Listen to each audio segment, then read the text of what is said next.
안녕이란 말이죠. 우리가 걸어 다니고 활동하고 또 움직인 것도 다 하나님의 은혜인 줄 믿으시기 바랍니다. 또 발걸음을 행하신 분도 하나님이시다 이런 말 하잖아요. 내가 계획을 한다 할지라도 그 발걸음을 인도하시면 하나님입니다. 그런데 이게 성경에 있는 말씀이기 때문에 받아들여 믿어요. 그런데 마음에 와닿지는 않아요. 왜? 내가 어디 가고 다 계획을 했어요. 갔다가 오고 그러면 뭐 하나님 뭐 그러나 이제 이렇게 생각이 되는 거예요. 그럴 때가 있습니까 없습니까? 있죠. 근데 어떨 때 야 그래 지난번에 내일 그 대신 갈 중국 가는 것이 이제 줄을 딱 섰습니다. 짐을 붙이기 위해서 대기라고 하더니 아니 들어갈 시간인데도 계속 기다리라고 하더니 전격 모두 다 결항이라고. 왜 그러냐고 그랬더니 눈이 많이 와서 그런다고. 그때 마음에 와 닿기를 계획은 사람이 한다 할지라도 발걸음을 인도하시면 하나님이구나. 뭐 속상하잖아요. 힘들게 가는데 그러나 깊이 생각하면서 뭐 다른 것도 아니고 안전 때문에 그런데 마음을 다 비우고 본 뜻에 맡기고 왔어요. 그럴 때는 야 계획을 사람이 한다 할지라도 발걸음을 인도하신 분은 하나님이시라고 하구나. 그것이 마음에 와닿아요. 뼛속까지 파고든단 말이에요. 우리가 활동하고 움직이고 무엇을 하고 막 하는 것도 하나님의 은혜로도 하는데 그래 맞아 하지만은 다른 사람 다 활동하고 움직이고 막 그러잖아요. 그런데 어느 날 그냥 느닷없이 내가 예고 없이 막 사고로 움직일 수가 없다. 그러면 거기에서 마음속에 와닿죠. 그래서 여러분들은 우리 모두 다 함께 믿지만은 모두 다 하나님의 은혜라는 걸 알아야 될 줄 믿습니다. 사모님이 내가 이제 항상 당신은 꼭 사고만 대형 사고만 친다 그러니까 겁이 나가지고 목사님 그래 얘기하자 그러더니 또 일 하나 저질렀대요. 그래도 뭐냐 했더니 움직이질 못하는 거예요. 다리가 막 뚱 부어가지고. 그래서 뭐 왜 그러냐고도 할 수 있잖아요. 없잖아요. 다 그럴 수도 있지 않냐고 해서 데리고 갔어요. 데려갔더니 막 이렇게 발이 푹 올라가지고 그래서 엑스를 찍어봤더니 골절 돼가지고 이렇게 금이 나가가지고 골절됐어요. 그래 막 신발이 들어가지 않을 정도로 기부수하고 왔어요 지금. 그런 걸 보면 참 우리가 걸어다니는 것도 은혜로구나 이걸 알 수가 있잖아요. 이제 월요일날 내일이죠. 와서 또 치료받으라고 해서 내일 저희 가잖아요. 그래가지고 이거 어떻게 하나 하는데 결론은 가기로 했습니다. 가기로 하고 위해서 기도 많이 해주시기 바랍니다. 눕기 봅니다. 하나님 말씀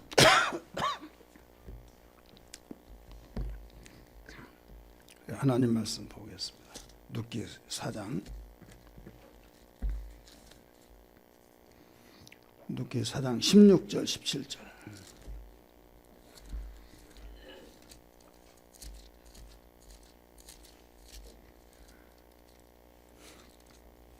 눕기는 상당히 얇아요. 4장까지인데 4장 16절 17절 눕기 전체 말씀 가운데서 요절 말씀이기도 합니다. 같이 읽습니다. 시작. 나오미가 아기를 받아 품에 품고 그의 양육가가 되니 그의 이웃 여인들이 그에게 이름을 지어주며 나오미에게 아들이 태어났으며 그 이름을 오벳이라 하였는데 그는 다윗의 아버지인 이새의 아버지였더라. 아멘. 오늘 이 말씀이 눕기의 요절 말씀인데 이 말씀을 통해서 함께 전체를 비춰보는 시간 갖겠습니다. 자, 눕기는 자리가 사사기 다음에 있어요. 눕기는 사사기 다음에 있다고 하는 의미는 다른 의미가 아니라 사사 시대 때 암흑의 시대죠.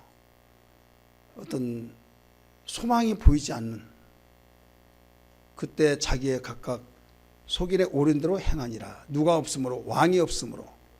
이런 절망적인 윤리와 도덕이 타락되고 영적으로 타락된 그런 그 암흑의 시대인데 그 시대에 흉년이 들었습니다. 먹고 살 것이 없는 거예요. 다른 데는 다 먹을 것이 없다 할지라도 그곳은 있는 곳인데 이런 베들레헴이라는 것은 떡집이라는 뜻이라고 말씀 많이 들었죠. 근데 떡집은 떡이 있게 되어 있죠. 근데 떡집마저도 그 떡이 없는 그런 흉년이 들어서 참다 결국은 저 요단강 건너편에 모압이라고 하는 지방으로 그 이민을 간 겁니다. 이민 정책은 그 이민은 성경상 볼 때 그때부터 나온 것 같아요. 언제부터요? 성경에 안 나온 거 없습니다. 이민이 그때부터 나왔어요. 그래서 이민을 이제 갔는데 이미 말씀을 많이 들어서 아시겠지만은 야 여기가 천국이다. 우리 고향에 있는 사람들을 왜 그렇게 생각을 깊이 하지 못하고 참 안타깝다. 나같이 좀 멀리 눈을 바라보고 없으면 빨리 처방책을 내려서 이것을 와서 이 풍족한 것을 왜 누릴 수 없나 하면 자기는 대단히 똑똑해서 온 걸로 생각했어요. 편안하게 호화호식을 했어요. 고국에는 우리 그 고향에 있는 사람들은 고상한데 머리가 튀지 않아서 그렇다 해서 어쨌든 다른 사람 굶을 때 굶지 않냐고 잘 살았어요. 근데 10년쯤 되었을 때 남편이 죽습니다. 아들 두 아들이 있는데 결혼시키는데 두 아들도 죽습니다. 결국 세 여자, 남편 없는 세 여자들이 같이 산 거예요. 이게 딱 10년 만에 그렇습니다. 여러분 하나님 등지고 세상으로 가는 사람들이 하나님 두렵지 않냐, 무섭지 않냐, 후회한다 이렇게 말을 하면 그 말을 받아들입니까? 안 받아들입니다. 왜 그럴까요? 그런 반응이 없고 그냥 현재 평안하고 일 잘 되고 어떤 징조도 없고 오히려 답답할 수밖에 없다고 판단을 하면서 나보러 그 두렵지 않느냐 하는데 너희들이 융통성이 없어서 그렇다 하면서 오히려 되레 하나님 잘 섬기라고 하는 그 말해준 사람 그 사람이 좀 앞뒤가 막힌 것처럼 느껴지게 됩니다. 그런데 이게 오래가지 않아요. 오늘 본문에 눕기 사건에 보면 10년 되었을 때 남편과 두 아들 다 죽고 밑바닥까지 내려간 거죠. 그런데 역전으로 바뀌어지기를 그런 고난과 그런 어려움이 닥쳐왔을 때 고국에는 먹을 것이 없던 그곳에 양식이 풍성하더라는 말을 듣게 돼요. 그래서 다시 용기를 내서 가게 되죠. 이런 사건이 사사기 시대에 있었던 내용들입니다. 그래서 사사기 17장부터 21장까지 그 사이에 있었던 그 시대에 이런 배경을 두고 눕기가 기록되어졌고 그 배경이 이루어진 사건입니다. 오늘 우리 눕기를 접하면서 제가 이런 생각을 해봤어요. 이 책을 보면 다른 책은 9장, 10장 막 이렇게 돼요. 근데 불과 4, 5장뿐이 안 되죠. 둘, 셋, 4장뿐이 안 돼요. 그래서 오늘 한 권을 더 할까 이런 생각을 했어요. 예. 그래서 사무엘상을 반절쯤 더 할까 하는데 그러면 또 다음 주일날 헌신 예배에다가 결단 예배 하는데 또 맥이 이어지지 않을 것 같고 그래서 저 맨 뒤에 에스더 있잖아요. 에스더가 5장이니까 넉 장 보태면 9장이니까 딱 2권을 하면 되겠구나 이런 생각을 했어요. 그래서 누구한테 물어봤어요. 그랬더니 빨리 끝날 때도 있어야지 그렇다고 2권을 하면 되냐고. 그래서 그래 빨리 끝날 때도 있어야지 해가지고 한 권만 하기로 했습니다. 오늘 조금 일찍 끝날 것 같아요. 근데 모르죠. 뭐 또 끝나야 끝나는 것이지만은 어쨌든 교제 중심을 하지 않으면 또 늘리면 늘어지지만은 교제 중심이기 때문에 다른 때보다 일찍 끝난 것은 확실합니다. 여러분이 이런 날도 있구나 이렇게 생각하셔서 희망을 좀 가지시기 바랍니다. 자, 1번 서론 봅시다. 눕기 서론. 이 책의 제목은 히브리어나 헬라어나 영어나 모두 룻이다. 룻. 이 룻이라고 하는 이름은 히브리어에서 찾아볼 수가 없어요. 그 모든 그 어원상 비출 때도 이 룻은 히브리어에서 나오지 않는 이름인데 이게 모압 지방의 이름입니다. 뜻 자체가 뭐냐면 여자, 동료 또는 친구 이런 뜻이에요. 신학자는 이렇게 말하고 있어요. 룻기는 사사시대에 돼지우리 안에 있는 진주다. 자, 돼지우리 좋은 거예요, 나쁜 거예요? 그만큼 지저분하고 더럽고 정말 냄새가 나고 그런 가운데 진주라 이거예요. 자, 돼지우리에서 흙탕물이 되고 오줌똥을 싸서 질퍽거리고 누가 보기도 싫어하는 거기에서 진주를 캐냈다는 거.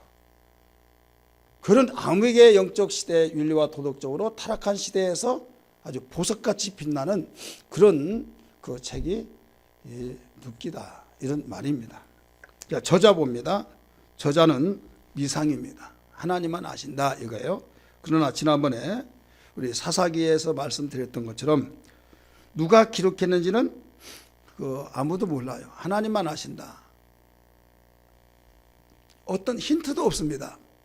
누가 그걸 기록했을 것이다. 그런 힌트도 없기 때문에 누가 기록한지를 모른다고 결론을 내린 겁니다. 하지만은 탈무드는 굉장히 이스라엘 민족에게 희망적이고 또 굉장히 그 성경 다음으로 많이 읽는 책입니다. 그 탈무드에서는 사무엘이 저자다 이렇게 말을 하고 있어요. 또 유대 전성에서 유대인들이 내려와서 유대인들이 그 전해오는 그런 전통에 의하면 사무엘이 기록했다 이렇게 말을 합니다. 그래서 해답은 미상 이렇게 쓰면 돼요. 그다음 기록 연대와 배경. 기록 연대와 배경은 룻기의 기록 연대는 정확하게 모르나 대략 1020년경으로 추정을 하고 있습니다. 몇 년이요? 1020년.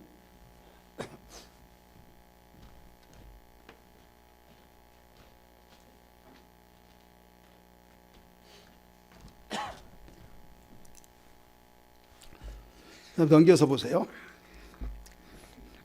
자, 1020년으로 추정한 그 배경 이유를 한번 읽어봅니다. 1. 룻기는 시작.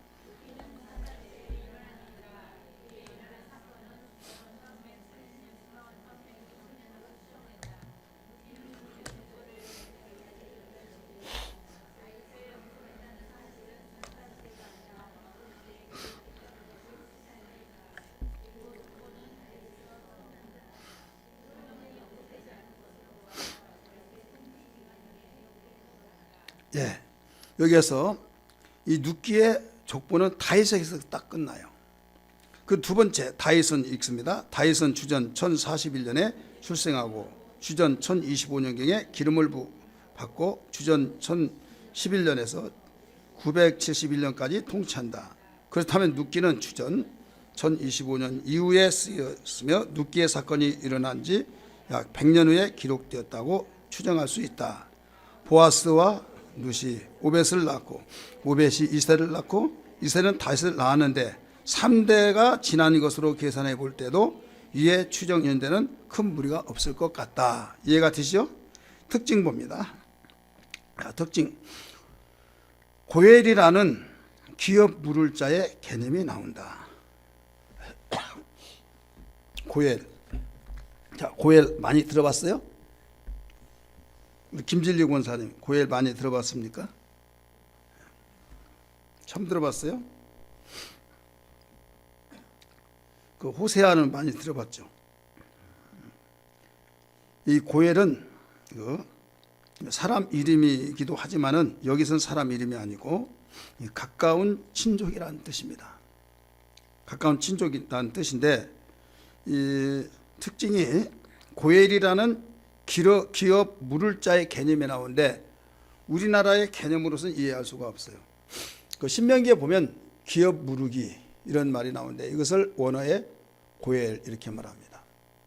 이게 무슨 말인가 하면 이 고엘 그 문화를 알아야만 구약 시대 때 그 우리가 신명기 특별히 율법 시대에 택한 이스라엘 백성들이 그 계대개론에 대한 이해가 되어지고 그들이 왜 계대개론을 했는가 이런 부분을 이해할 수가 있습니다. 이걸 모르면요 우리나라의 입장에 보면 다 쌍놈들이다. 완전히 타락할 때도 타락했다. 예를 들어서 그 형님이 죽었는데 그 마태복음 22장에 보면 그 제수하고 결혼해서 아이 낳으면 그 형님 아들 되고 그래서 오직 가면 그 바리새인들이 비난할 때 부활이 있다고 주장하니까 그 7 형제가 있는데 형이 결혼해서 아이를 낳지 못하고 죽었다. 이때 시동생 바로 밑에 동생이 형수하고 같이 살았는데 아이를 낳지 못했다. 그리고 또 둘째 그 동생 그 셋째가 또 형수하고 같이 살았는데 아기를 낳지 못했다. 그래서 7째까지 다 한 여자를 거쳐갔다. 그런데 부활이 있다고 하니까 그날에는 누구의 한 여자에게서 7 남자가 거쳐가는데 누구의 아내가 되겠습니까? 라고 물어본 거예요. 고약한 질문이죠. 세상에 그럴 수가 있어요? 한 여자를 데리고 7 형제가 같이 살다가 죽고 같이 살다가 죽고 살으라고 하더라 기분 나빠서 못 살겠다. 그럴 거예요. 그런데 우리나라의 입장에서만 딱 조명해버리면 이것은 말도 안 되는 소리라고 이렇게 말할 수 있어요. 그런데 이스라엘 백성들은 그걸 당연한 걸로 알고 있어요. 왜 그런가 하면 율법에 그렇게 기록하고 하나님이 선포하신 율법의 내용들이기 때문에 이것을 이상하다, 왜 그러냐, 토달지 않냐고 하나님이 우리에게 주신 명령이다 받아들이고 있죠. 우리는 성경에 하나님이 말씀하시기를 그 하나님 경외하고 잘 섬긴 자는 천대까지 복을 받는다, 은혜 주신다는 말씀 잘 듣죠. 그러나 우상을 섬기고 죄를 짓고 그럴 때 3, 4대의 저주를 받는다 이런 말이 나와요. 그러면 천대까지 간다고 하는 것은 그렇게 쉬운 것이 아닙니다. 왜? 가다가 대가 끊겨져 버려요. 아들 낳지 못하면 대가 끊기지 않습니까? 오늘날은 대 끊겨진 사람 굉장히 많을 거예요. 그렇지 않겠어요? 많이 낳지도 않고 그 아들 딸 구별하지 않고 낳는데 나눈 그 자녀를 보니까 딸이야. 제가 아는 어떤 사람은 그 7 형제가 있는데요. 한 사람만 아들 낳고 다 딸 낳았어. 그러면 그 사람 그 한 사람이 그 대를 그 아버지의 할아버지의 대를 이어갈 사람은 한 사람뿐이 없는 거예요. 그러다가 또 나중에 딸만 낳는다고 한다면 대를 이어줄 수가 없잖아요. 그러니까 어느 시점에 쭉 내려가다가 아들 못 낳으면 대 끊겨지는 거죠. 그럼 무슨 천대로 가겠느냐 이거죠.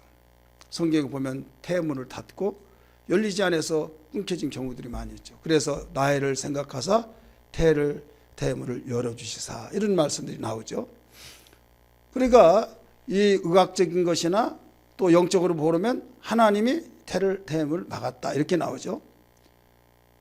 이런 부분을 비출 때 아이를 낳지 못하고 생산이 끝났다. 그러면 어떻게 할 거냐. 하나님께서는 그 가문의 재산이나 또 대를 이어주는 모든 것들을 결혼을 계대 결혼법을 선포하셔서 이어져 나가라는 거죠. 그러다 보니까 일부 일처가 아니라 일부 다처가 되기도 하고 그래서 어떤 사람은 결혼을 막 여자로 살지 않고 일부 다처제로 살았는데 왜 그러냐? 성경에도 나왔다 해가지고 성경적으로 자기들은 살고 있다. 이게 대부분 이슬람이고 또 이단들이 그렇게 하고 있죠. 여러분 우리는 복음을 알지 못하면 거기에 오류에 넘어갈 수 있어요. 예. 성경 아브람도 믿음의 조상인 아브람도 부인이 여럿 있지 않느냐. 심지어는 야곱이라고 하는 사람도 본부인 둘, 몸종 둘 벌써 있지 않느냐. 성경에 이 부인이 많이 있어서 그 아이를 낳고 이런 부분들이 구약성에 많이 나와야 안 나와요? 나오죠. 그러니까 일부 다처제 이게 맞지 않냐. 그래 죄가 아니다 이렇게 말하고 있죠. 이것은 무엇을 가르쳐 주냐면 그리스도가 오시기까지의 대를 계속 이어주는 그게 목적이에요. 믿으시길 바랍니다. 그리고 아들 낳으면 영광이고 딸 낳으면 저주고 막 이런 식으로 생각하는 사람들. 딸 낳으면 대가 끊기니까. 그런데 누구까지? 예수 그리스도가 오시기까지의 대를 이어져 내려주는 그 의미를 가르쳐 준 거예요. 또 먹는 것도 마찬가지예요. 먹는 거 비닐 있고 지느러미 있는 거 먹고, 또 지느러미 없고 비닐 없는 거 먹지 말아라. 이런 걸 가르쳐 주는데 그걸 지키는 이라고 이슬람교들은 철저히 지킵니다. 유대인들도 지킵니다. 그거 지키면 믿음 좋고 지키지 않으면 그 하나님 뜻대로 살지 않고, 이런 시각으로 본다고 한다면 우리 예수 믿는 사람들은 다 잘못된 거죠. 그들의 시각으로 보면. 근데 우리가 그들을 보면 너무 답답하죠. 어느 것이 맞냐 이거죠. 여러분 돼지고기 안 먹는 사람이 있어요? 손 들어보세요. 뱀장어 잘 먹는 사람. 없어서 못 먹죠. 뭐 너무 비싸서 못 먹죠. 뱀장어 먹는 사람들이요 다 회개해요.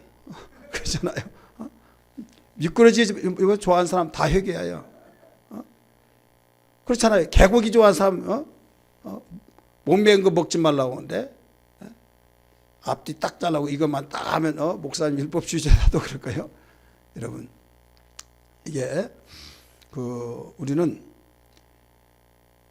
왜 이런 의미를 가르쳐 주느냐면 율법 시대는 그랬습니다. 그래 예수 안에서는 주 안에서 주님이 주신 것이기 때문에 감사함으로 먹으라라고 가르쳐 줬어요. 그리고 너희가 왜 저 사람은 왜 저런 걸 먹나라고 한 것을 먹었다고 해서 정죄해서 믿음 없다고 하나님인 양 정죄시켜 버린 자, 그것을 지적하면서 나무래지죠. 그리고 그렇게 하나님 말씀이 왜 구약 시대는 그랬느냐 이거죠.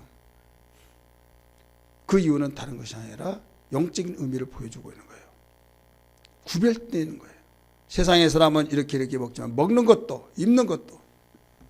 자, 여러분이 남자 옷을 입고 다니는 사람들, 남자 옷 입고 다니는 사람들 한 번이라도 입고 다녀보셨어요? 우리 여자들 보면 안 입었어요? 한 번도? 복 받을 사람이요. 그러면 나는 여자 옷 아니면 나는 안 입는다. 남자 옷도 막 입고 다니고 남장하고 다니고 그런 사람 있죠. 그 율법적으로 면에서 보면 다 잘못된 거예요. 가증스럽다고 그랬어요. 그런데 오히려 남자는 여자 옷 따라서 입고 여자는 남자, 이제는 남자의 옷이 없어요. 맞는 것이 입는 것이 자기 옷이야. 그러면 구약시대 그 율법적으로 보면 정죄할 만하죠. 이건 가증하다. 그리고 여자들은 머리를 짧게 하면 이건 부정한 자입니다. 남자들은 머리를 또 기르면 또 부정한 자예요. 이런 부분이 율법에서 나와서 지금도 그리스도 하나님의 교회, 그들 저기 두고 써요, 안 써요? 여기다 빵모자 같은 거 뭐 보자기 이렇게 해놓고 또 이거 스카프 같은 것도 막 여기다 하고, 이스라엘 가면요 접시 뜨개질 같은 거 있잖아요, 밑에 받침. 그리고 머리에 딱 놓고 머리를 짧으면 그걸 올려놓고 가는 거예요. 여자들은 머리 길면 그걸 쓰지 않습니다. 고린도 전서에서도 가르쳐주고 있잖아요. 그런 이유는 다른 것이 아니라 그 율법주의에서 나오는 그 전례를 따라서 하게 된 겁니다.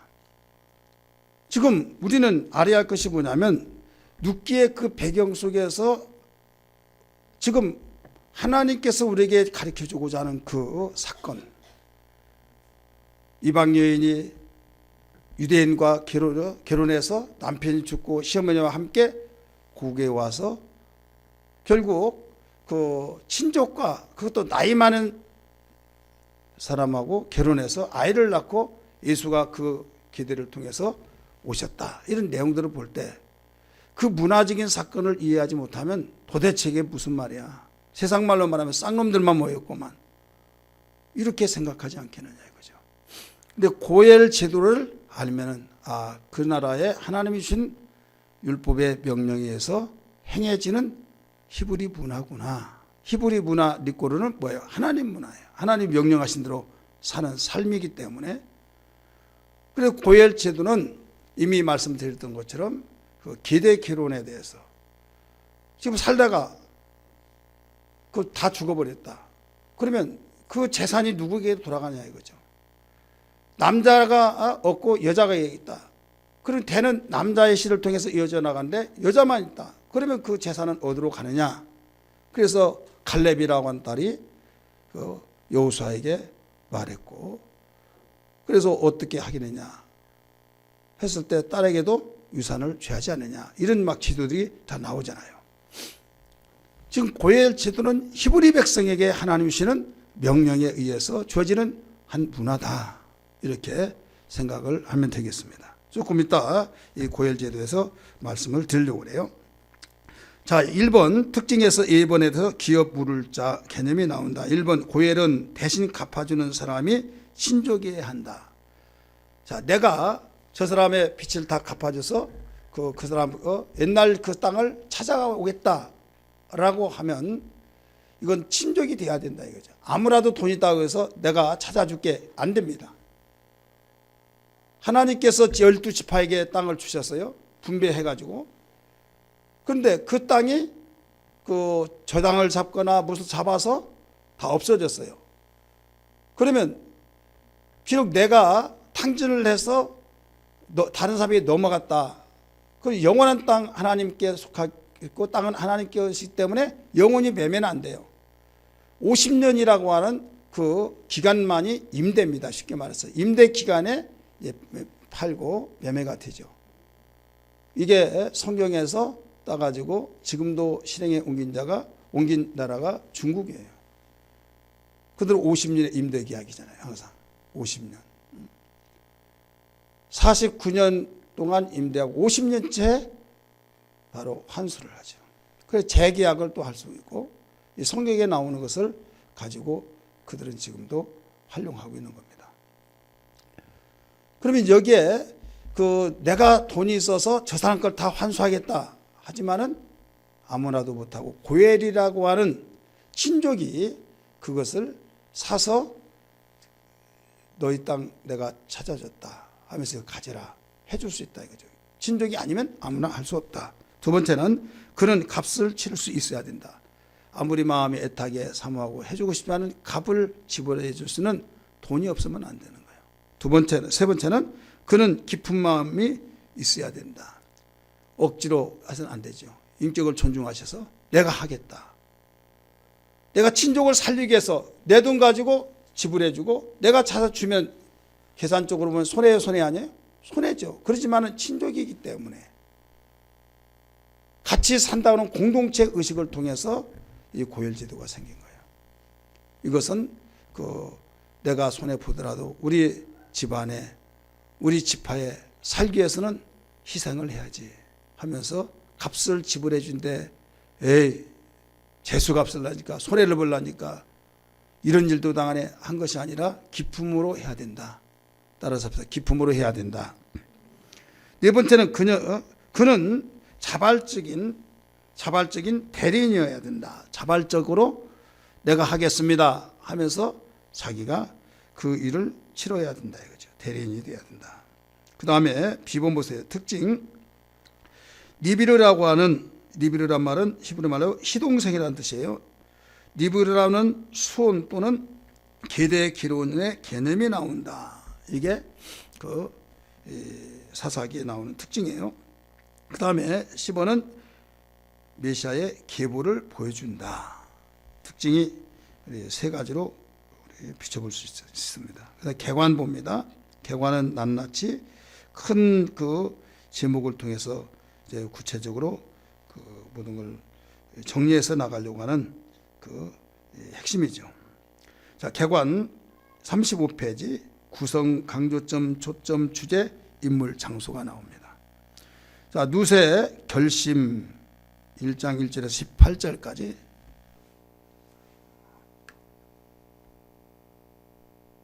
방송실 예, 안 나와요? 방송실 기도하지 마요. 이게 안 띄우냐고요.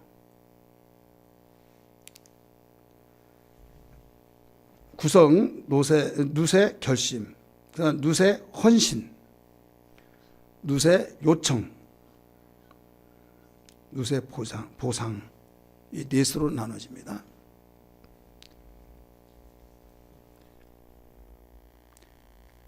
자, 개관 속에서 구성란에 네 가지로 나누는데 누세 결심, 누세 헌신, 누세 요청, 누세 보상 이렇게 나와요. 강조점은 누세 결심에서는 선택이 나오고, 헌신 속에서는 섬김이 나오고, 요청 속에서는 신뢰가 나오고, 보상에서는 결혼을 하게 됩니다. 초점 속에서는 결심에서는 슬픔이 나오고, 누세 헌신 속에 애로움, 요청에서는 사랑과, 누세 보상에서는 기쁨이 되어져요. 그 도표를 보시기 바랍니다. 그러면 개관에 대해서 먼저 누세 결심을 보겠습니다. 1번, 사사시대에 베들레헴에 흉년이 들어 엘리멜렉과 나오미는 두 아들을 데리고 모압으로 이주하여 아들들을 모압 여자와 결혼시키나 남자들은 모두 죽고 여자들만 남는다. 이 내용이 1장 1절부터 5절까지 볼 수가 있죠. 이 엘리멜렉이라는 그 이름은 어떤 이름이냐면 나의 하나님께서는 왕이시다 이런 뜻이에요. 엘리멜렉이 무슨 뜻이다고요? 나의 하나님은 왕이시다. 성경에 엘이라고 하는 히브리 말 엘은 다 하나님을 말하고 있어요. 그래 엘로힘 이런 말이 있죠. 따라서부터 엘. 그 베델 이런 말 있죠. 베델. 이것은 하나님의 집이다 이런 말이죠.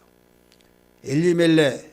엘리멜렉하고 나오미가 부부예요. 이 엘리멜렉 나오미. 근데 여러분 나오미보다 룻이 더 인상이 남죠.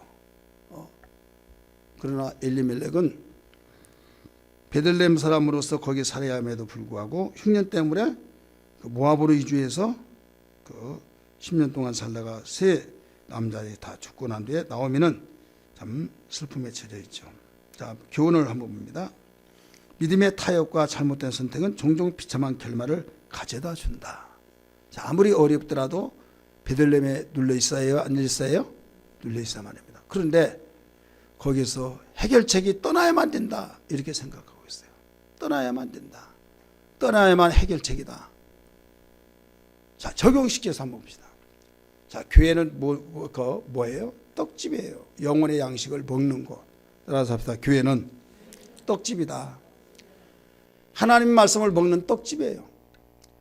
떡집이 풍성해서 먹을 것이 많고 다른 데는 먹을 것 없지만 떡집만은 먹을 것이 있다 이거예요. 그렇다면 교회가 먹을 것이 많은데 내가 먹을 것이 없어.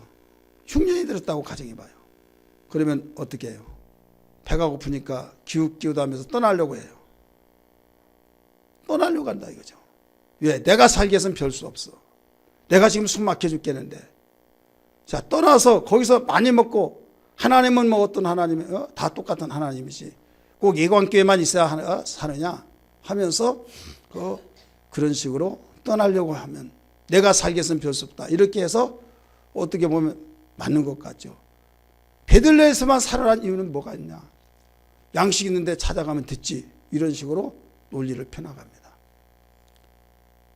당분간은 편안하고 행복하고 지혜 있는 것 같았지만은 결국은 비싼 대가를 치르고 돌이킬 수 없는 상황이 벌어졌듯이 우리는 내가 섬기는 교회가 떡집이라는 걸 알아야 될 줄 믿습니다. 때로는 개인적으로 흉년이 왔을 때 참아내야 될 줄 믿습니다. 참아내요. 하나님 떡집이 지금 흉년이 들어서 떡이 없습니다. 떡을 주옵소서. 흉년 든 걸 어떻게 누구만이 해결할 수 있습니까? 하나님만이 해결할 수 있는 거예요. 그럴 때는 하나님께 부르시고 하나님 만날 기회요. 하나님 의지하고 간구할 수 있는 기회. 예루살렘의 평안을 위해서 기도하라. 그리하면 형통하리라. 말씀하신 것처럼 여러분 내가 하나님의 말씀을 듣지 못하고 내가 하나님 말씀이 귀에 들려오지 않고 내가 하나님 말씀을 들었는지 안 들었는지 버겁고 짜증나고 지겹고 뛰쳐나가고 싶고 따라서 합시다. 나에게 기근이 왔다. 먹을 양식이 없다. 이 사람에게 공통점이 뭔지 아십니까? 누구나 너나 나나 할 것 없이 다른데 어디에는 먹을 것이 많다더라. 그게 귀에 탁 띄어요. 거기만 가면 내가 살 것 같아. 그래서 지금은 막 두들겨서 어디가 은혜스럽고 어디가 정말 좋고 어디가 정말 성령 충만하고 내가 살 길인가 막 찾아서 갑니다. 가서 바로 여기야. 자, 어디에서 나왔어요? 눕게 나왔다니까요. 바로 여기야. 할렐루야 하면서 바로 이것이라고 막. 어휴, 불쌍한 그 영혼들. 이렇게 나와 같이 나왔으면 얼마나 행복할까. 왜 거기 뚫려있나. 융통성도 없고 답답해 하면서 자기는 지혜스럽고 남의 사람 미련한 것 같이 생각합니다. 그런데 10년쯤 지나니까 어떻게 돼요? 참 돌이킬 수 없는 아픔이 오죠. 나중에 그렇게 흉년이 와서 떡집에 떡이 없다고 해서 뛰쳐나가는데 그곳에 풍년이 들었다고 양식이 있다고 하는 이런 바뀌어진다 이거죠. 우리는 인내해야 될 줄 믿습니다. 인내해야 해요. 우리 옆에 분에게 인내합시다. 집사님 기근이 왔습니까? 풍년 들었습니까? 한번 물어봐요. 극이 기근인지 풍년인지 먹을 것이 많은지 빈곤한지.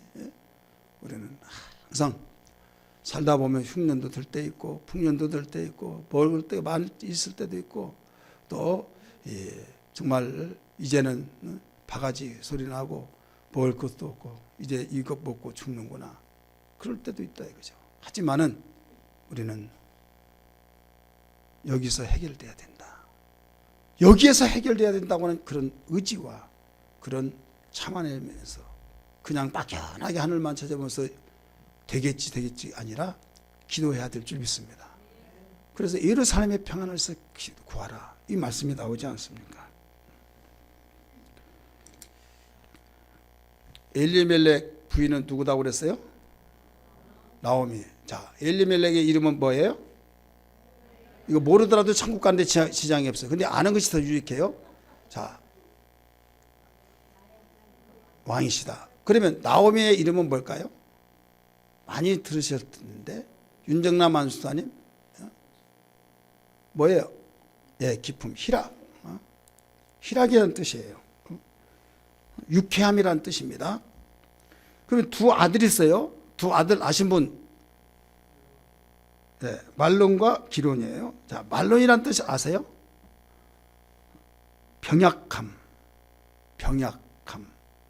옛날 골골골한가 봐요. 그 다음에 기론은 연약함. 약자 돌림이 같아요. 근데 이 며느리는 오르바하고 누시예요. 이 모압 여인입니다. 근데 오르바라는 뜻은 이 목의 결실함. 목의 결실함 이런 뜻이. 눕기는 친구라는 이름이죠. 자, 두 번째 봅니다. 나오미는 두 며느리 오르바와 룻에게 자신은 베들레헴으로 떠난다고 하면서 각각 그들의 집으로 돌아가라고 권하여 오르바는 돌아가고 룻은 나오미를 따라 가기로 결심한다. 자, 지금 A의 룻의 결심에 대해서 그 개관을 이야기하고 있어요. 똑같이 두 며느리를 불러다 놓고 얘들아 남편이 없는 너희들이 무슨 낙으로 살겠느냐. 나에게 아들이 아주 어린다 할지라도 그들이 자라서 너희들에게 신랑이 된다고 한다면 희망이라도 있어서 내가 가라고 하지 않겠다. 하지만은 어린 자식도 없고 가능성이 없지 않느냐. 젊고 너희들이 가정을 이루어야 할 텐데 나 따라오지 말고 너희 친정집으로 돌아가라. 이렇게 말한 거예요. 두 며느리들이 아닙니다. 우리 따라가겠습니다. 처음에는 그랬어요. 네, 아니다 하며 고맙지만은 떠나가서 너희 팔자 고쳐라 하니까 그럴까요? 하면서 간 사람이 오르바라고 하는 큰 며느리였어요. 그런데 이 룻은 안 그랬어요. 어머님, 저한테 가라고 권하지 마십시오. 아니다. 내 딸아, 얼마나 사랑했으면 내 딸아 하면서 측은히 여기면서 남편 없이 산다는 것이 정말 측은하지 않겠습니까? 시어머니로서. 그랬더니 하는 말이 다른 말은 다 하더라도 떠나라고 말만 하지 말란 거예요.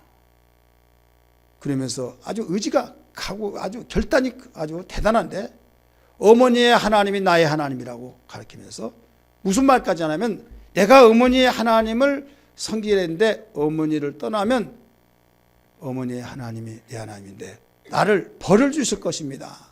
다른 말로 하면 저주하실 것입니다. 더 이상 말을 못 꺼내도록 단호하게 이 결심이 세워진 것을 내비칩니다. 그렇게까지 말하는데 어떻게 말합니까? 손을 꽉 잡고, 손을 꽉 잡고, 그 말은 안 나와요. 내가 연상해 볼 때 그런 거예요. 손을 꽉 잡고, 고맙다. 네가 그런 의지가 있다고 한다면, 결심을 했다고 하면 별 수 있냐? 그래, 가자 하면서 같이 고국을 향해서 가는 겁니다. 자, 멀리서 어떤 측은한 여인이 저벅저벅 땅거지대로 고개 숙여 오는 모습을 볼지 점점 가까워지는 보는데 아주 기억력이 누구지 많이 보는 사람 같다 봤더니 바로 나오미예요.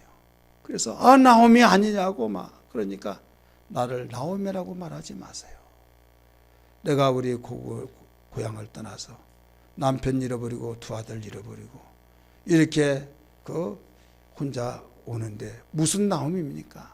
희락이니까. 유쾌한 이름은 나오미지만은 현실적으로는 이름하고 걸맞지 않습니다. 나를 나오미라고 하지 말고 마라라고 하세요. 뭐라고요? 마라 하면 무슨 뜻이 생각나요? 마라의 쓴물.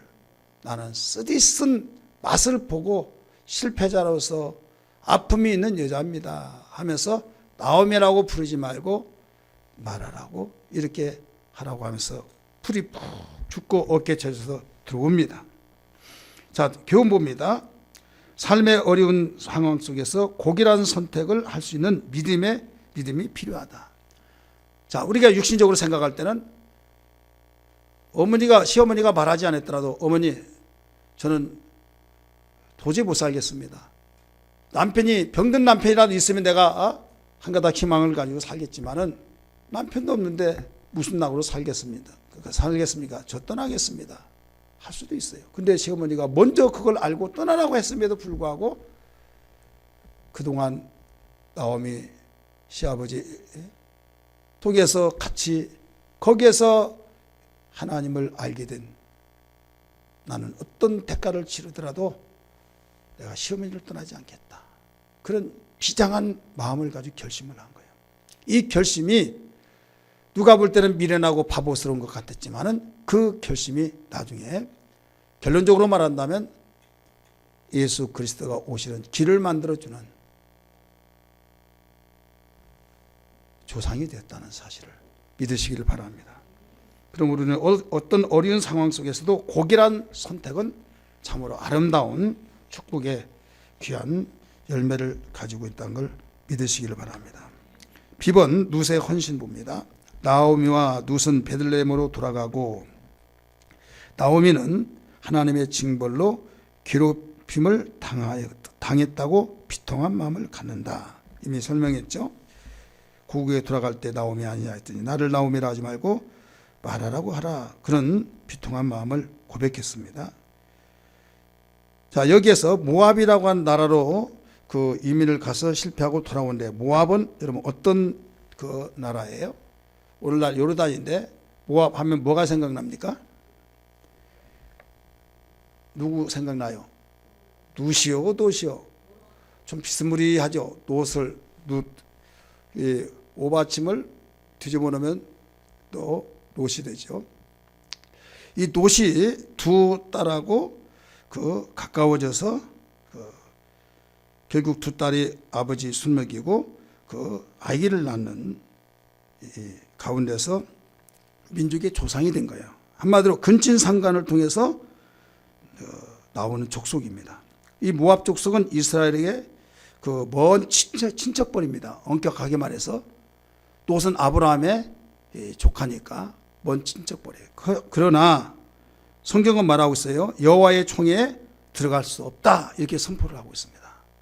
여호와의 총회에 들어갈 수가 없다. 신명기 23장 2절부터 6절까지. 신명기 23장 2절부터 6절까지.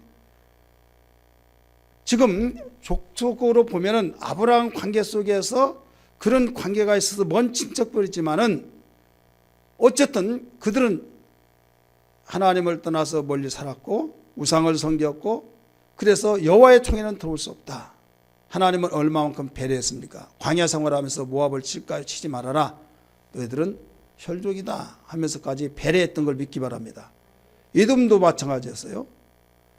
바로 너희 조상의 야곱의 형제니라 하면서 보살피고 배려를 베풀어 준 걸 믿기 바랍니다. 힘이 없어서가 아니라 저는 그 성경들을 볼 때요, 하나님은 공의로운 하나님이구나, 정말 하나님은 자상하시구나, 조금이라도 베풀고 조금이라도 그 심어놓은 거 있으면 그걸 반드시 기억하셔서 보상하셨다는 사실. 애굽에 대해서 뭐라고 합니까? 너희를 종삼았지만은 너희들이 그동안 400여 년 동안 거기에서 살게 됐지 않느냐.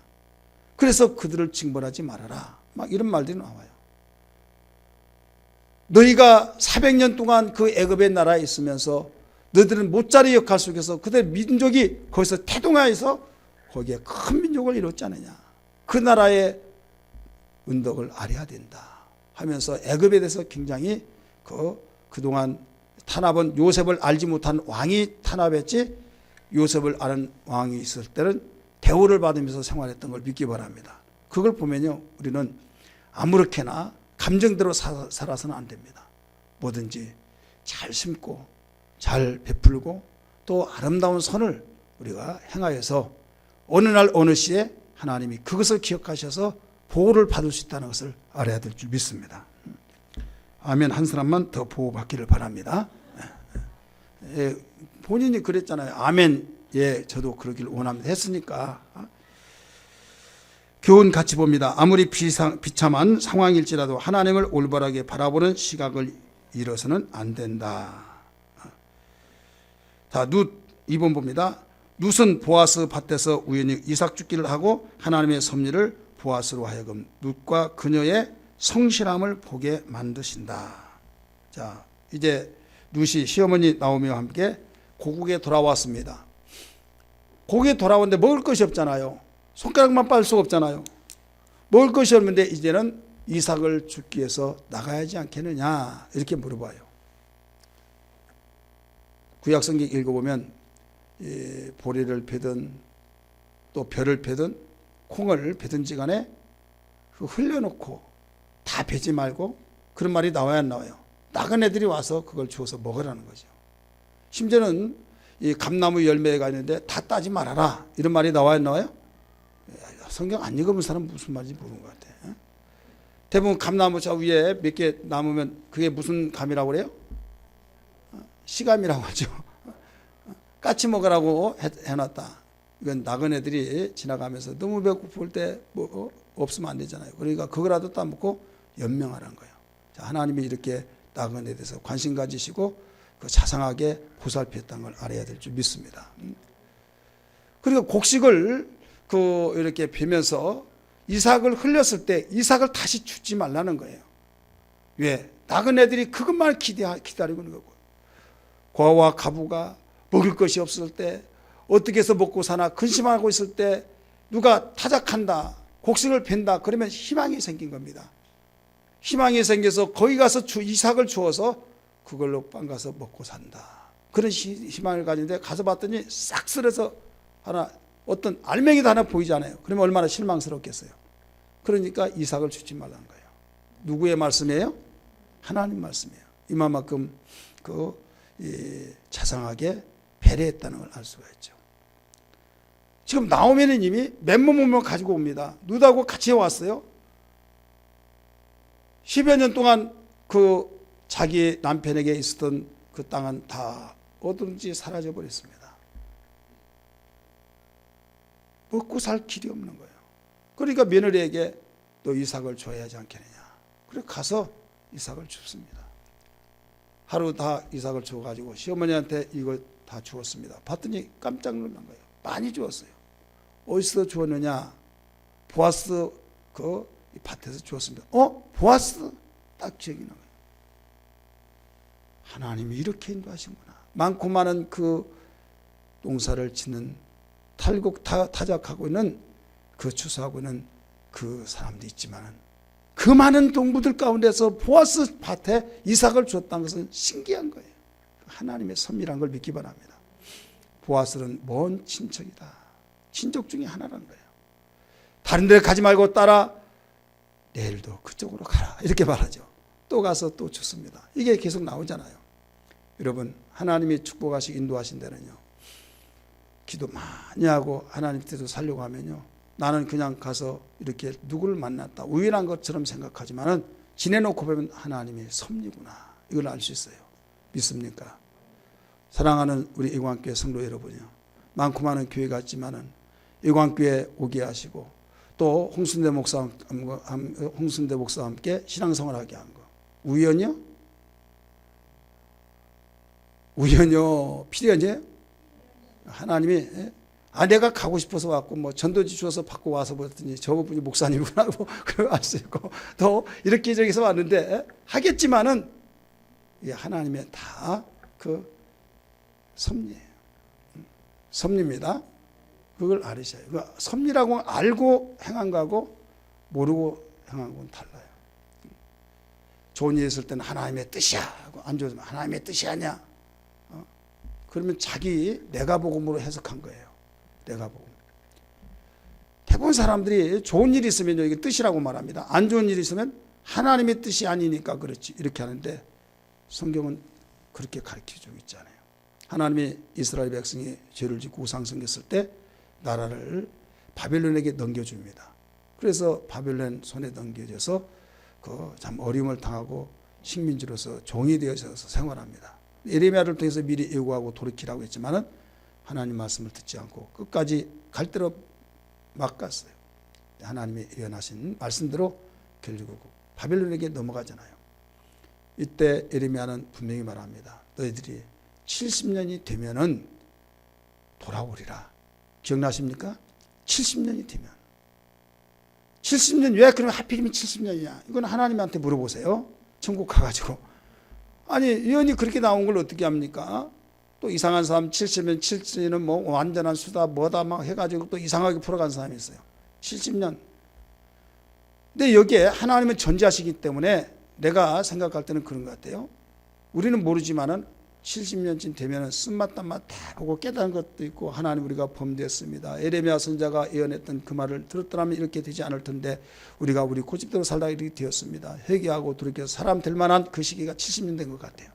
그러니까 70년이 되면 돌아오리라 했어요. 70년 딱 되니까 나라가 바벨론도 망하고 주인이 바뀌어졌어요.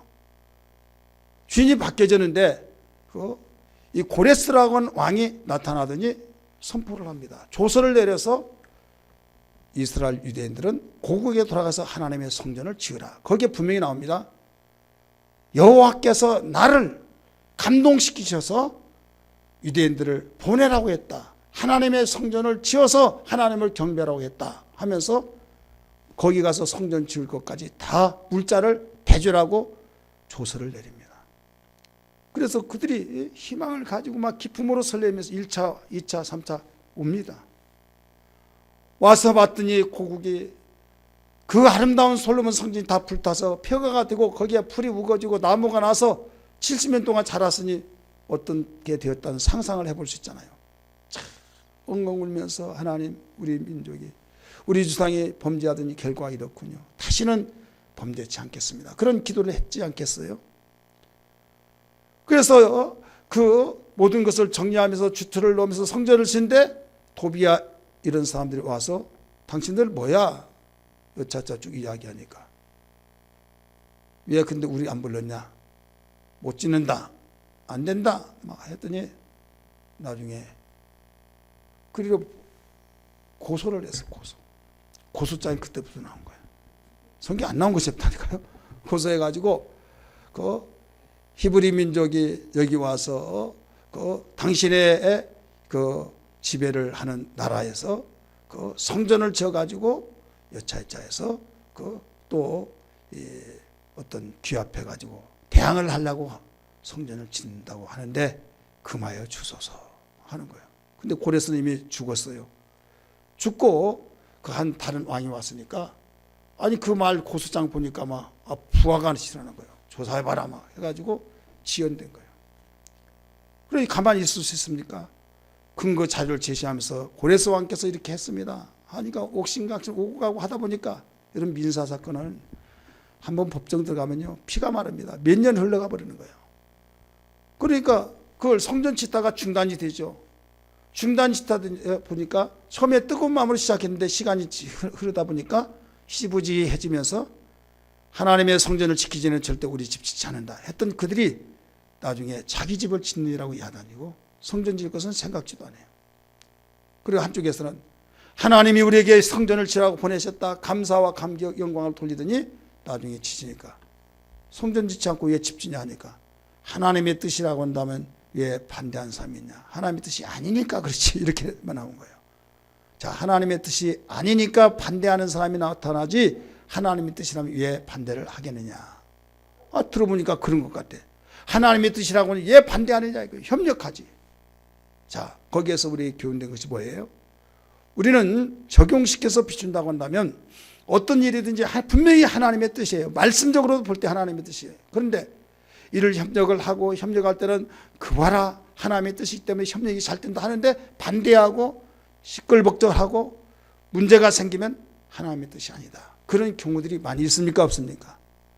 이 수준 높은 수를 알아듣지 못한 것 같아요. 많이 있어요, 없어요? 대부분 그렇습니다. 여러분, 고레스 왕을 감동시켜서 성전을 지으라고 보내줬는데도 불구하고 반대하는 그것 때문에 하나님의 뜻이 아니라고 했을 때 여기에 어려움들이 생기기 시작한 거예요. 정신 차려야만 됩니다. 결과 위주로 하나님의 뜻이 아니다, 그게 아닙니다.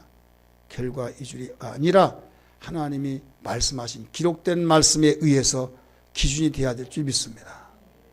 왕이신 나의 하나님, 내가 주를 높이고 영원 주의 이름을 송축하리. 우리의 손을 반쯤 올리고 부릅니다. 왕이신 나의 하나님, 내가 주를 높이고 영원히 주의 이름을 송축하리라. 아멘. 우리 이번 날에 성실함 봅니다. 룻은 36페이지. 룻은 보아스 밭에서 우연히 이삭을 죽기를 하고 하나님의 섭리를 보아스로 하여금 룻과 그녀의 성실함을 보게 만드신다. 교훈같이 읽습니다. 시작. 하나님의 섭리는 우연의 일치라고 말하기는 너무 신비하고 완벽하며 우리의 상상을 초월한다. 2번, 그리스도인의 성실함은 사람들의 눈에 띄고 그들을 사로잡는 최고의 상표가 되어야 한다. 아멘. 내가 잘 보여야지, 그게 아니에요. 성실하게 했는데 보아스 눈에 보이는 겁니다. 우리는 예수 믿는 사람이니까 내가 덕을 끼쳐야지 하면서 하는 건 오래 못 가요. 성실하게 행동하면은 다른 사람 볼 때 뭐가 다르다, 얘는 딱 드러나는 겁니다. 믿습니까? 보아스 보리밭에서 이삭을 줍는 가운데 많은 사람이 줍는데 성실하게 줍는 것을 보아스 눈이 한눈에 딱 들어온 거예요. 너는 누구냐? 쭉 이야기 들으니까 그렇구나. 그러면서 종들에게 말하기를 얘를 나무내지 말아라, 건들지 말아라, 보호를 해주면서까지 거기에서 보호를 해주고 아꼈던 것을 발견할 수 있죠. 3번 봅니다. 룻은 보아스의 개인적 관심과 특혜에 놀라고 보아스는 그것이 룻의 신실함에 대한 결과로 말한다. 룻 개인의 입장에서는 자기의 특혜, 자기의 관심을 가져주시고 또 그 보아스가 룻이 보아스를 볼 때는 어른이죠. 어떻게 보면 할아버지라고도 볼 수 있고 아저씨라고도 볼 수 있고 주인이 굉장히 나이들은 들었지만은 자기를 잘해준다, 이게 자기에게 특혜예요. 다른 사람이 시기할 정도로. 그럴 때 고맙다고, 저 같은 것이 뭐길래 저는 이방인 여자입니다, 다 한다, 들어서 한다 하면서도 잘해준 거예요. 이때 보아스는 거기에 대한 답변한 겁니다. 내가 너에게 잘해준 것은 네가 신실함에 대한 결과다. 네가 신실하게 생활했기 때문에 네가 그걸 받는 것이다. 이렇게 이야기한 겁니다. 믿습니까? 교훈 같이 읽습니다. 신실한 믿음은 감추려 해도 빛과 같아서 결국 눈을 부시게 만든다. 할렐루야. 그리스도인은 다른 사람들을 존중하며 축복하며 약한 자들을 긍휼히 여기야 한다. 교훈입니다. 네 번째, 룻은 지속적으로 보아스의 호의를 받고 나오미는 이에 대하여 하나님의 섭리를 찬양한다. 교훈 시작. 하나님께서 은혜를 베푸실 때 우리의 반응은 당연함이나 덤덤함이 아니라 감사함과 경외함으로 가득 차야 한다. 아멘. 우리는 여기에서 깊이 있게 생각하니까 그렇죠. 유괴 생각으로 그냥 그런가 보다 하면 신기해. 내가 보리밭에서 이삭을 주는데 특별히 나한테 잘해주더라. 그냥 그걸로 끝났을 거예요. 그런데 하나님을 찬양했잖아요. 대부분 우리 예수 믿는 사람이 오류에 빠지고 망각하기 쉬웠고 스쳐 지나가기가 쉬운 것이 그거예요. 우리가 일상생활에서 어디서 무엇을 하든지 간에 그 상대가 특별하게 인정해주고 또 다른 사람보다 독특하게 나에게 그 특혜라고 하면 특혜지만은 잘해주고 그러면요, 이것이 그 우연이라고 생각하면 안 되는 거예요. 그가 하나님 마음속에 그를 하나님이 그에게 감동시켜서 나를 이렇게 생각하게 해주셨다. 알아야 될 줄 믿습니다. 고백해야 될 줄 믿습니다. 우연이다 아니면 신기하다 부정적으로 말하면 그 사람이 나를 어떻게 나를 건들려고 한 거 아닌가 막 하면서 생각하면 안 되고, 상대 그 느낌이라는 게 있잖아요. 하나님이 전적으로 나를 은혜 주시기 위해서 저 사람을 감동시켰구나. 이것도 우리가 양면적인 측면에서 봐야 될 줄 믿습니다. 10번에 누세 요청, 누세 요청입니다. 지금 객관을 보고 있는 거예요. 4가지까지인데 세 번째 요청이에요. 룻은 나오미의 판단을 믿고 그녀의 지시에 따라, 그녀가 누굴까요? 여기서 나오미입니다. 나오미의 지시를 따라 보아스에게 청혼을 한다. 자, 누구에게 청혼을 해요? 보아스에게. 자, 보아스에게 청혼했다는 말을 들었어요? 안 들었어요? 처음 들었습니까? 룻기를 그동안 많이 읽었는데 보아스에게 룻이 청혼을 했다 이거예요. 처음 들었어요? 아니면 그동안 알고 있었어요? 왜 대답을 못합니까? 청혼이라고 말은 안 나왔어요? 꼭 청혼해야만 청혼이요. 내가 당신을 청혼합니다 해야만 청혼을 했어요. 성서대학을 나오면 이렇게 안 들어봤던 말 들어요. 다른 사람한테 가르쳐 주지 마세요. 뭐 가르쳐 주면 성서대학 나온 사람 안 나온 사람 똑같게. 자, 그러면 성경적으로 봅시다. 청혼이라고 하는 말인지 아닌지.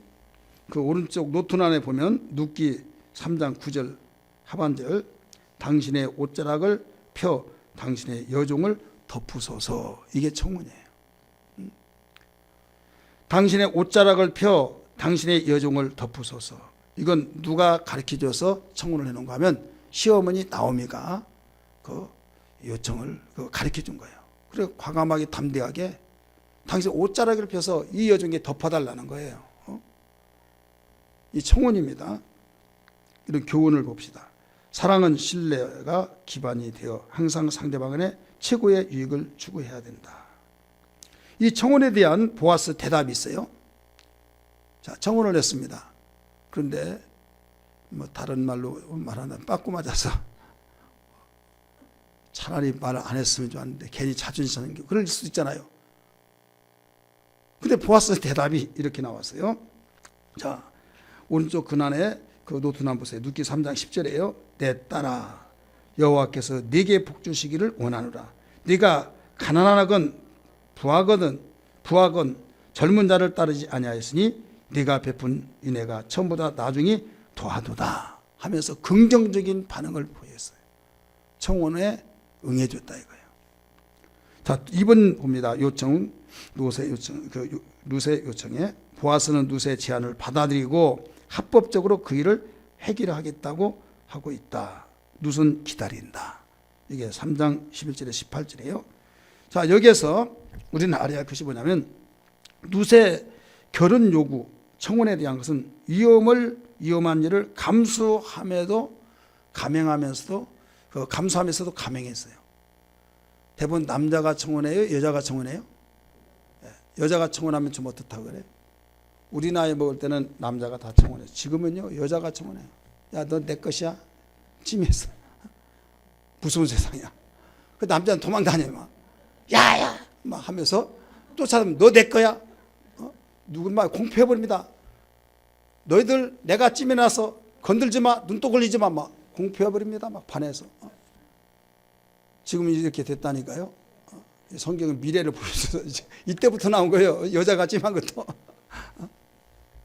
자, 여기에서 지금 몇 가지를 감행하면서 감수하면서도 감행했던 위험한 일을 감수하면서도 감행했던 5가지가 나옵니다. 몇 가지요?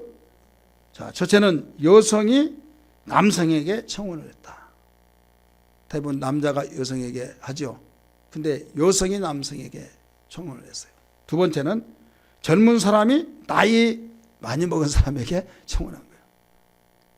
젊은 사람이 나이 많이 먹어서 싫어 하는데 나이 많은 사람에게 청혼을 했다. 세 번째는 농장 일꾼이 농장 주인에게 청혼을 했어요. 한번 생각해 보세요. 농장 그 종이 주인에게 결혼하자고 청혼을 요청했다니까요. 그 다음에 이방인이 원주민에게 청혼을 한 거예요. 듣고 보니까 그래야 안 그래요? 그렇잖아요. 모압은 이방인입니다. 보아스는 원주민이에요. 이방인이 원주민에게 초청을 했어요. 청혼을 했어요. 그 다음에 가난한 자가 부자에게 청혼을 했어요. 때거리도 없어서 지금 보리삭 주워가지고 먹고 사는 그 주제에 많은 사람을 거느리고 농장 주인 그 부유한 사람에게 청혼을 했다 이거예요. 자, 배포가 있어요 없어요? 배짱이 있어요 없어요? 얘 말을 못합니까? 그러면 한 가지라도 여기에서 여자가 정말 말할 때 받아들인다고 하는 것이 어떤 그런 가능성이 있느냐 이거죠. 당시에 정서적으로 남자가 먼저 청혼하는데 여자가 남자에게 청혼했고, 또 젊은 여자가 나이 많이 먹은 사람에게, 그래 내 딸아 그랬잖아요. 딸이라고 할 정도로 그에게 청혼을 한 거예요. 농장 종이 농장 주인에게 청혼했고, 이방인이 원주민에게 청혼했고, 가난뱅이가 뭐 찢어지도록 가난하다고 하잖아요. 그러게 가난뱅이가 부자에게 청혼을 했어요. 한 가지라도 자기에게 합격할 수 있는 것은 아무것도 없어요. 그러나 하나님을 잘 섬기는 나오미 시어머니의 그 모든 걸 가르쳐 준 거에 의해서 아니라고 하지 않고 그대로 순종하잖아요. 이걸 보면요, 시어머니가 말한 것을 그대로 순종하는 며느리라는 걸 알 수가 있죠. 안 됩니다 어머니, 이럴 수 있습니다, 이건 말이 안 되는 거예요 하지 않고 예 알았습니다 하면서 청혼을 하게 된 거잖아요. 오늘 여기에서 우리에게 일러준 것은 뭐냐면 교훈, 진정한 믿음과 사랑에는 항상 위험을 감수해야 한다는 부담이 따른다. 따라잡시다. 진정한 믿음과 사랑에는 항상 뭐가 따라온 거예요? 위험, 이걸 감수해요. 주님을 사랑하고 우리가 하나님 사랑하면서 말씀대로 살려고 하면 이게 믿음 있는 삶이죠. 그러려면 여러분 항상 위험이 따라와요. 이걸 감수해야만 됩니다. 감수하지 않으면 그것을 나갈 수가 없어요. 예수 잘 믿기를 원하십니까? 위험을 감수해요. 믿지 않는 사람들이 여러분 얼마나 핍박합니까? 조롱합니까? 조선시대에 예수 믿으면 완전히 목 잘라 죽이고 막 탄압하고 얼마나 많은 핍박 속에서 고통을 당했지 않습니까? 그런데도 믿으면 주님을 사랑하는 고백이잖아요. 그 위험을 감수를 해야만 된다는 것을 여기서도 가르쳐주고 있잖아요. 자, 두 번째 봅니다. 네 번째 마지막 보상 문제. 1번, 보아스는 나오미의 더 가까운 친족을 찾아서 그에게 기업 물을 자의 책임을 이야기하고 그의 고난을 포기하도록 한다. 자, 기업 물으는 것, 이게 원어로 뭐라고 그랬어요? 고엘. 따라합시다. 고엘. 나오미에게 결혼을 청혼을 부탁받고 요청받았을 때 보아스는 제안을 받아들여서 합법적인 일을 내가 찾아서 이거 일을 하고 모든 것을 받아줄 테니 기다리라 하면서 그 일을 이제 착수에 들어갔습니다. 이게 뭐냐면 친족들이 많이 있는데 기업을 물으려면 가장 가까운 친족, 그 사람이 먼저 우선권이 있는 거예요. 만약에 그 사람 내가 하겠다 그러면 그 사람이 넘어간 겁니다.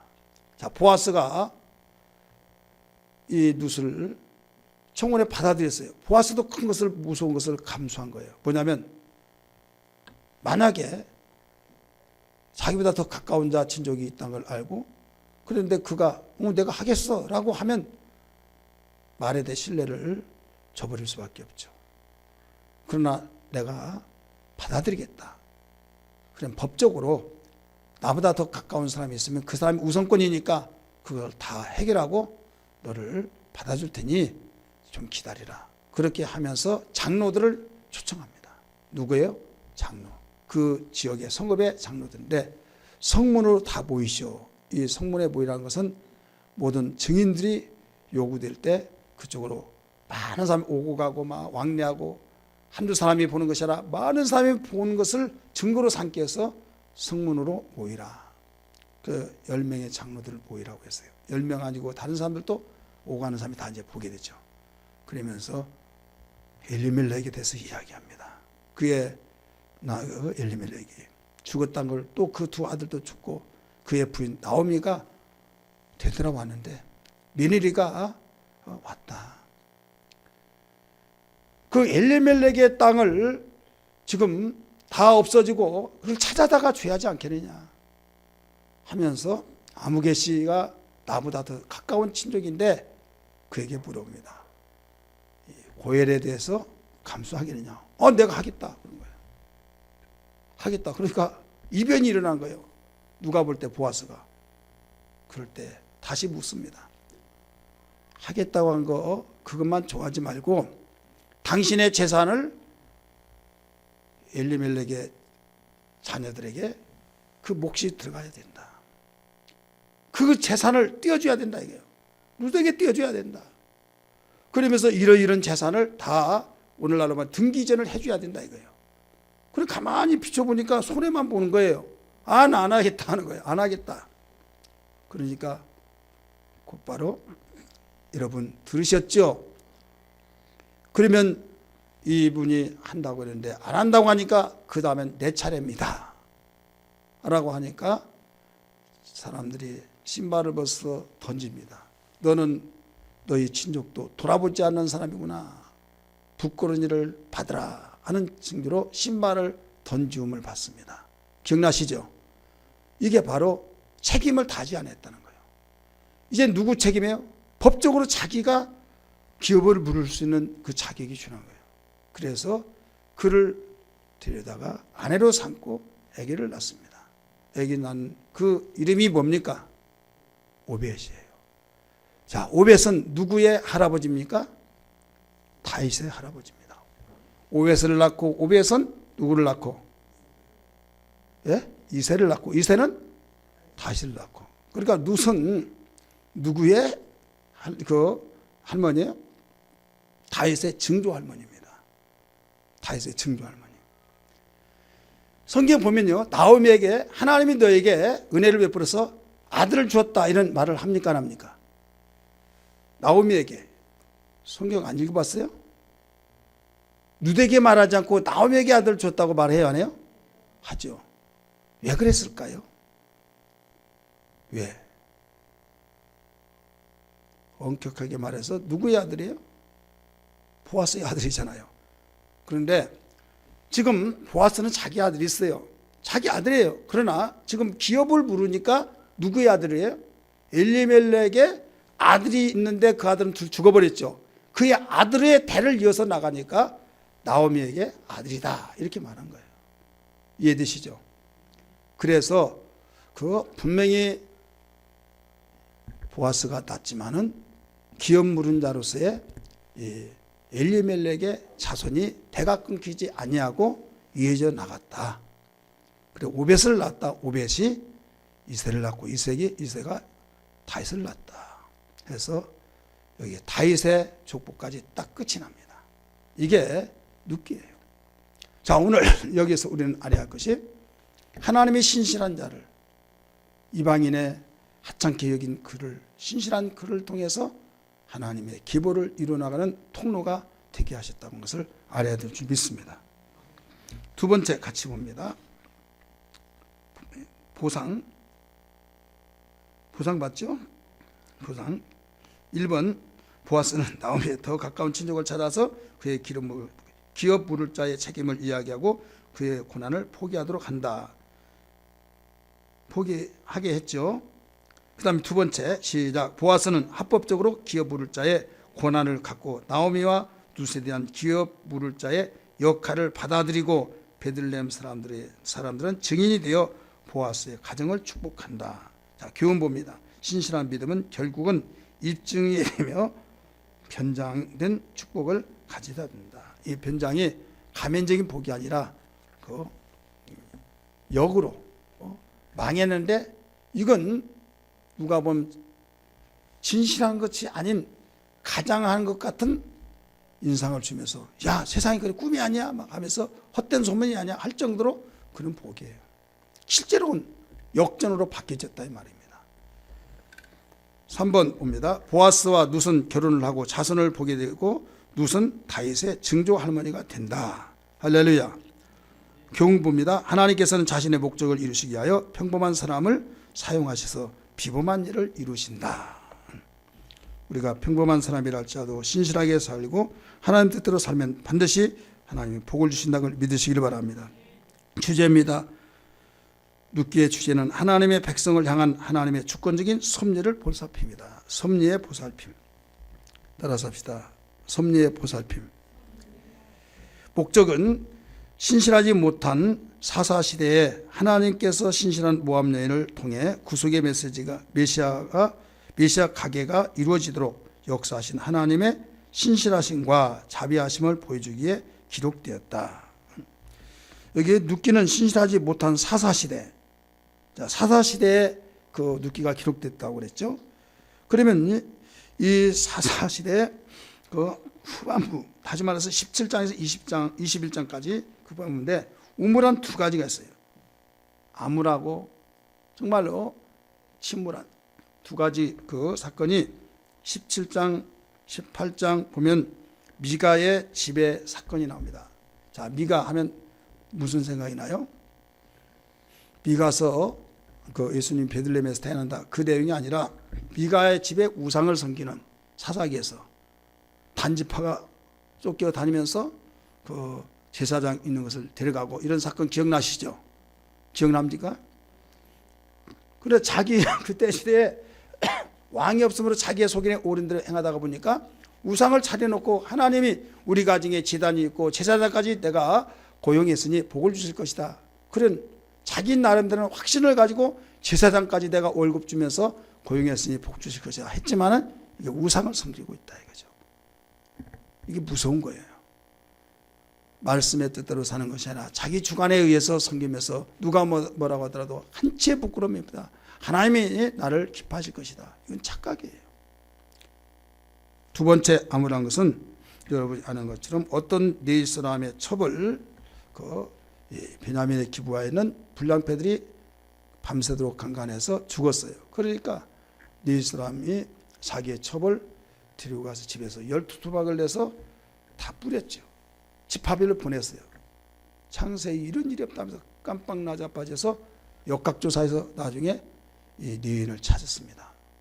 동기를 말해봐라. 이유가 뭐냐? 하여튼 그 사건을 쫙 이야기한 거예요. 이때 베냐민 집합만 빼고 군대를 모집했는데 40만 명이라고 그랬어요. 성경에. 사사기에 40만 명이 모여가지고 그 베냐민 집합에 가서 완전히 2만 5천 명을 다 죽입니다. 사건 기억나시죠? 지금 이런 시대에 사사기가 기록됐다. 어떤 신학자처럼 돼지울에 진주를 캐는 것 같다. 진주와 같다. 이런 빛났다 이거죠.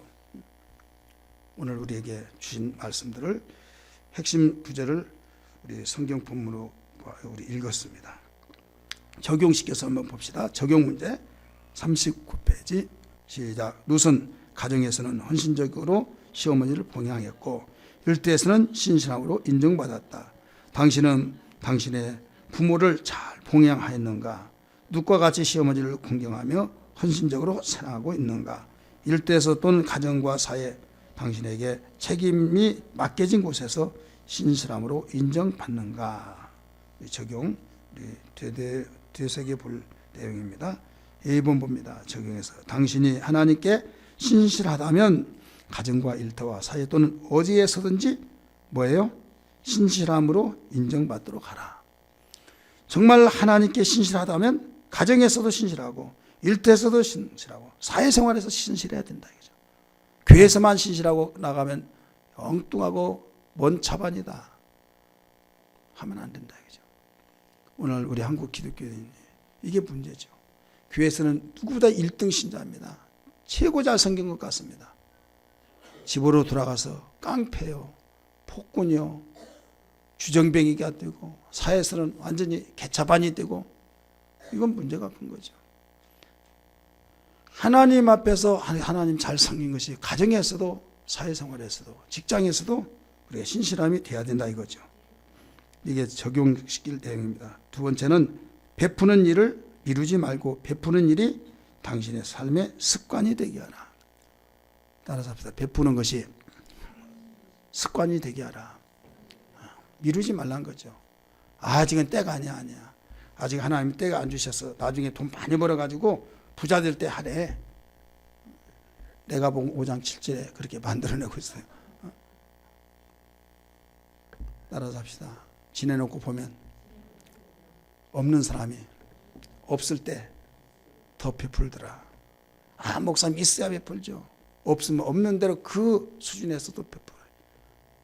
근데 있으면 더 많이 베풀 것 같지만은 또 그렇지도 않더라 이거죠. 이런 교회에서 헌금을 다는 아닙니다만 다는 아니에요. 어려운 사람이 더 하느냐, 부자가 잘하냐, 많이 하냐, 없는 사람이 더 합니다. 없는 사람이 있으니까 그 하지 않느냐. 근데 부자가 더 인색한 것을 볼 수가 있습니다. 그러나 믿음만 제대로 들어간다고 하는 부자는 부자대로, 가난한 사람은 가난한 사람대로. 여기서 무엇 때문에 이런 말을 한 거 하면 없다고 나는 베풀지 못한다. 핑계하지 말고 없으면 없는 그 처지 형편에서 형편만큼 베푸는 습관이 돼야 된다 이거죠. 할렐루야. 마지막으로 안전지대만 고수하지 말고 사랑의 동기에서 모험의 발걸음을 과감하게 내뛰더라. 자, 우리는 안전하게 하다 보니까 이리 재고 저리 재고 하다 보니까 다 기회를 놓쳐버립니다. 정말 내가 사랑의 동기에서 아니 이거 있을 것 가지고 정말 도와준다고 하면 내가 고생하지만은 이게 하나님이 나에게 복 주시게 하고 또 기회를 나에게 테스트 해볼 수는 계기가 아니냐 해서 된 일은 어떻게 될망정 듬뿍 하면서 모험적으로 심고 베풀고 했을 때는 그때는 큰 손해 갖고 누구든지 미쳤냐고 그렇게 하겠지만은 되돌아보면 축복하시기 위해서 그런 생각을 하나님 주셨더라. 이걸 알게 됩니다. 믿으시기 바랍니다. 그리고 꼭 우리 모험적인 거 굉장히 중요한 거예요. 평범하게 안전하게 그 수준 더 이상 올라가지 못한 거예요. 성경이나 사회생활에서나 예수 믿는 사람 믿지 않는 사람이나 대단하다라고 하는 사람 보면요. 다 도전적이고 모험적인 거예요. 도 아니면 보다 하는 말이 있잖아요. 그래서 성경에는요. 믿음은 진취적이죠. 그렇기 때문에 항상 편하게만 하면 절대로 모험이 될 수가 없어요. 죽기 아니면 살기다. 그런 모험적으로 나갈 때 그 사람이 큰 일을 하게 되고 새로운 역사를 써나간다는 걸 믿기 바랍니다. 할렐루야. 그래서 오늘 눕기를 마치면서 어떤 일이 있더라도 하나님의 신실함 속에서 하나님은 신실한 사람을 사용하신다라는 걸 기억하면서 신실한 신앙이 되어야 될 줄 믿습니다.